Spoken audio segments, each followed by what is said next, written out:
The Aftermath by Umechi. Chapter 10. Finish your slice of happiness? Start another.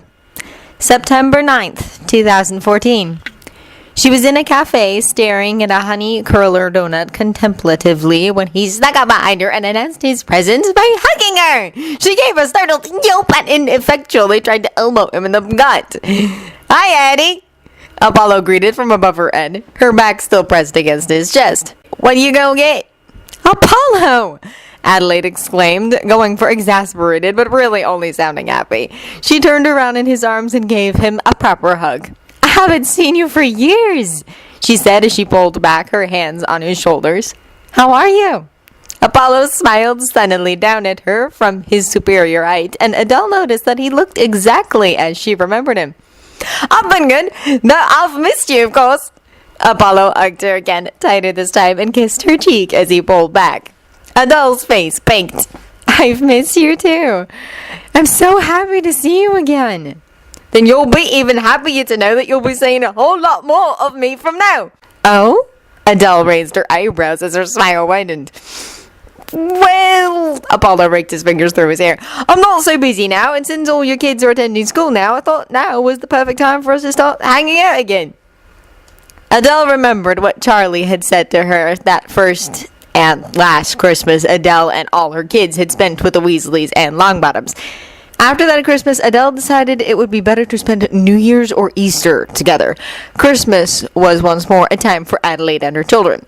Charlie had said that Fred wouldn't mind if she were with another man, and she knew he wouldn't. She had told Charlie that it would have to be when her children needed her less. And with 6 in Hogwarts and the 7th in medical school, Apollo was right. It was the perfect time for them to reignite their friendship and see where that led them. "That sounds wonderful," she murmured softly, mostly to herself. December 14th, 2014. Apollo knocked on the red door, thinking back to the first time he had. It was kind of funny that the first time he'd met Addie, she'd been in labor. He was glad he'd met her, though, and even gladder he'd decided to see her again back in September. These last months had been fantastic! The door opened, and Addie stepped out in a pair of snug, dark-wash jeans, black boots, a navy coat, and a teal scarf.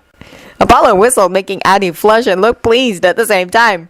She blew some hair out of her face while pulling on some black leather gloves. "Ready to go?" she asked, then frowned. "Will you be all right in what you're wearing? It's cold out." Apollo looked down at his boots, jeans, t-shirt, cardigan combo. "I'll be just fine. Does the sun ever get cold?" he teased, and was pleased when she laughed. "Only when the world is ending," she replied. "Yup," Apollo chuckled. "When I fade, I'll take everyone with me." Adele snorted, knowing that talk of the end of the world should not be that funny, yet was nonetheless. "Where are we going?" "To the park." "Hmm?" Adele raised her eyebrows in disbelief. Going to the park was quite tame and just not Apollo enough. Last week they had gone paintballing, the week before that was laser tag, and before that he'd taken her skydiving. She had been so happy lately she could hardly believe it. "What are we going to be doing at the park exactly?" Apollo tapped her nose teasingly. "Secrets," then grabbed her hand and pulling her behind him at a jog. When they arrived at the park, they were slightly breathless and Adele pink-nosed. It was relatively empty, with a lot of untouched snow where the grass would have been. It had started snowing again, and Adelaide tipped her head back to look at the sky, staring at the white flakes slowly falling. Snowflakes got caught in her eyelashes, causing her to blink rapidly. Then a snowball abruptly hit the back of her head. "Ah!" she said in surprise and staggered slightly. Apollo's laugh was loud enough for the whole park to hear. Adele bent over to pick up a handful of snow, compacting it into a ball before swinging around to Apollo and launching it right into his face with a grin. "Aye!" Apollo cried in mock indignation. "You started it," Adele said. Apollo picked up more snow. That's when Adele started running, though she was slightly hindered by how hard she was laughing. "Let's make snow angels," Apollo suggested after their snowball fight. "All right," Adelaide agreed. "But after that, I think I'll have to go home if I don't want to get sick. I can barely feel my toes." Apollo flopped onto the snow, pulling Adele down with him, and started waving his arms to make a snow angel. They soon ran into a problem. "We're We're too close together, laughed Adele when their arms bonked each other. It's all right, Apollo said when Adele started to make more space between them. Our angels were just intertwined. They continued, gradually slowing until their arms fell still and both were just staring up at the sky, which hadn't stopped snowing since they got there. Apollo turned his head to look at Adele, whose nose was almost as red as her hair, her cheeks not much better. Her lips were chapped from the dry air, and when she smiled, she showed off her slightly crooked front teeth. Her eyes were squinted at the bright, sunless sky, emphasizing the stress lines masquerading as crow's feet. Adele turned her head to meet his gaze, her eyes unsquinting. Do you want to stay for dinner tonight? I made shortbread cookies yesterday, so there's dessert in it for you. Apollo cut off her words with a kiss. When Apollo pulled back, Adele looked slightly dazed. Then she started to look worried. Apollo, you know I won't. You know I can't. You don't want to be immortal, Apollo said. She shook her head. I knew that from the beginning. Adele opened her mouth, but Apollo continued. And you don't have to worry about hurting me. God's a fickle as a rule, and though I will love you until you die, I will be able to move on. It's in my nature. Adele relaxed even as she murmured, That is a sad nature, with a tremulous smile. It might be, Apollo agreed, for those who know differently. Luckily, I don't. Then he kissed her again.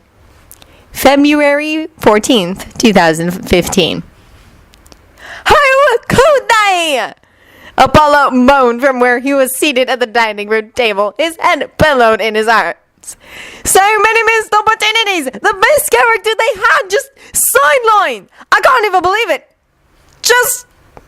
They did practically nothing with him! It was just bam! Brainwashed! And then at the very end, a few fight scenes that don't even highlight how amazing a bow and arrow can be! Can you believe it? Apollo shouted truly pitiful at Adele, who had been up to that point been making tea and nodding every once in a while with a sympathetic face. I'm sure Hawkeye will be more prominent in the next Avengers movie, Apollo. Maybe we should have watched a different movie for Valentine's Day, Adele thought, staring bemusedly at Apollo's moping form. May 11th, 2016. Apollo woke up slowly. He was relaxed and warm. The sun was up at the sky, and there was a beautiful woman laying her head on his chest. For him, there was no better thing to wake up to. Apollo hummed, tightening his arms around Adele and letting out a content sigh. Sleep well? Adelaide kissed his chest. Very well. You? Great! Do you have anything planned today? No, but... Apollo played with her hair, twirling it around his index finger. But I've been thinking about opening a daycare. Oh? Apollo frowned slightly. He wasn't against the idea, but what? Adele raised her head to look Apollo in the face, resting her chin on his chest. I miss having children around, and I'd like to be doing something. It won't be a big place, Adele said, starting to sound passionate. Just a little place for 10 to 20 kids, and I would have to hire a couple of helpers, but I think I could do it. I think I'd enjoy it. Apollo stared at her cheeks, flushed with excitement, and her eyes bright with ideas. He abruptly rolled over, so he was hovering above her, prompting Adele to let out a little squeak that was abruptly cut off when he kissed her. They stayed like that for several minutes before Adele pulled away briefly, adding in a breathless voice, So, you like the daycare idea? I love it. December 24th. 2017. On sacked feet, Michael Yu shuffled down the hallway towards the kitchen to get something to drink. He was staying with his mum for the Christmas holidays along with his siblings. Not his siblings from Apollo Gibbon, as they did every year. He'd arrived in the afternoon completely exhausted after a difficult surgery and had, after greeting his mum, immediately crashed in his old bedroom. Now, after his 5-hour nap, he was in the hated position of being awake at close to midnight the night before Christmas. Except he wasn't unable to sleep because of excitement. It was all because of his nap. I hate taking naps, Michael grimaced to himself, then paused before rounding the corner to enter the kitchen when he heard voices. Who else was up? So, do you like it? A male voice. Was that his father? Every girl loves to get jewelry for Christmas, the voice of his mum replied. Thank you. A pause, then a male voice hummed, I'll love you, Eddie. I love you too. Michael peeked from around the corner and saw Apollo, his dad, in a form that was older and much more mature looking than he usually appeared in, kissing his mum. Michael hastily withdrew and flattened himself against the wall. Whoa, he mouthed in surprise. There was a flash of light that Michael recognized as his dad flashing away, probably back to Olympus. Figuring it was safe, Michael entered the kitchen. He draped himself over his mum to get a good look at what Apollo had gifted her.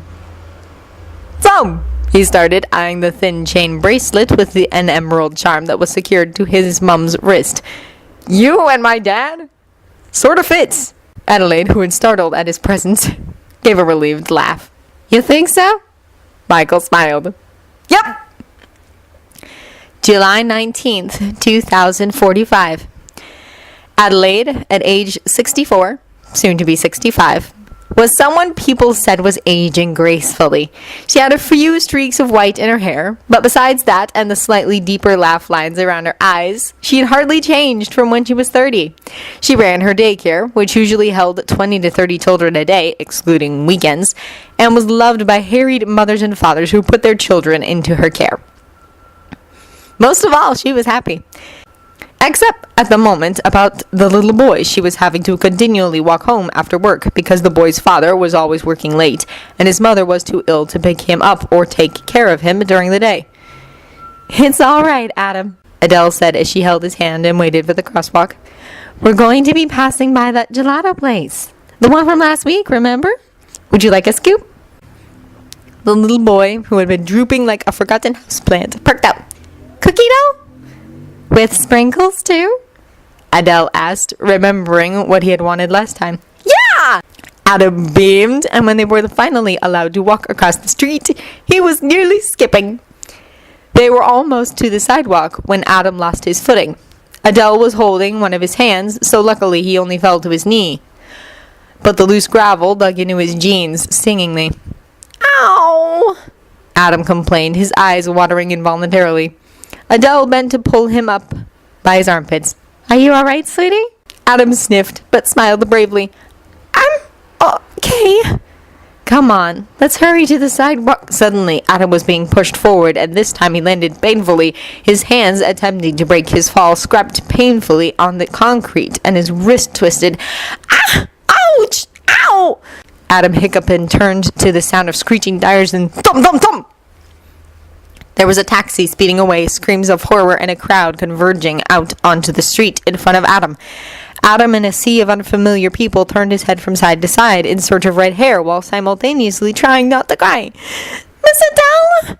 He called out tremblingly, standing up. Miss Adele! Miss Adele!